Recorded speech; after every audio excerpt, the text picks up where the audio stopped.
দর্শক, ধূপখোলা মাঠে নির্বাচনী জনসভায় বক্তব্য রাখবেন ঢাকা ৬ আসনের বিএনপি প্রার্থী ইশরাক হোসেন। সেখানে আছেন সহকর্মী নিয়াজ মাকদুম। সরাসরি চলে যাচ্ছি সেখানে।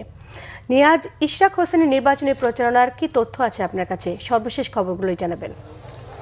সোমা বিকেল ৩টায় ধূপখোলা মাঠে ইঞ্জিনিয়ার ইশরাক হোসেনের নির্বাচনী জনসভা শুরু হয়েছে।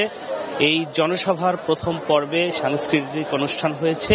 এর পরে বিকেল ৫টার দিকে জনসভার মূল পর্ব শুরু হয়েছে এবং জনসভার যে উদ্বোধনী বক্তব্য সেই বক্তব্য দিয়েছেন মধুপুরের পীর সাহেব আল্লামা আব্দুল হামিদ সাহেব।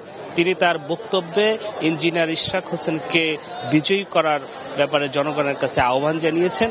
একই সাথে যারা ইসলামের কথা বলে মানুষকে ধোঁকা দেয় তাদের থেকে সতর্ক থাকার কথা বলেছেন। এখন মাগরিবের নামাজের সময় এই মাগরিবের নামাজকে কেন্দ্র করে জনসভা আপাতত স্থগিত রয়েছে এবং নামাজ শেষে আবার জনসভার মূল পর্ব শুরু হবে।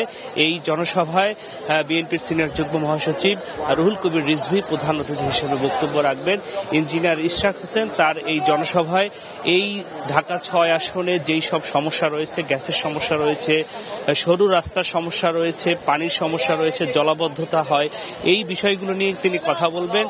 গত ১৪ দিন তিনি এই ঢাকা ৬ আসনের বিভিন্ন অলিগলিতে বাসা বাড়িতে তিনি জনসংযোগ করেছেন।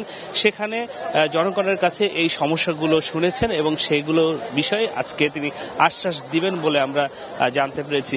আপনারা জানেন যে এই ধূপখোলা মাঠে এই সমাবেশকে কেন্দ্র করে এই ঢাকা ৬ আসনের অর্থাৎ এই ধূপখোলার আশেপাশে এবং ঢাকার ৬ আসনের বিএনপির যেসব নেতাকর্মীরা রয়েছেন তারা জড়ো হয়েছেন এবং পুরো আপনাকে অসংখ্য ধন্যবাদ।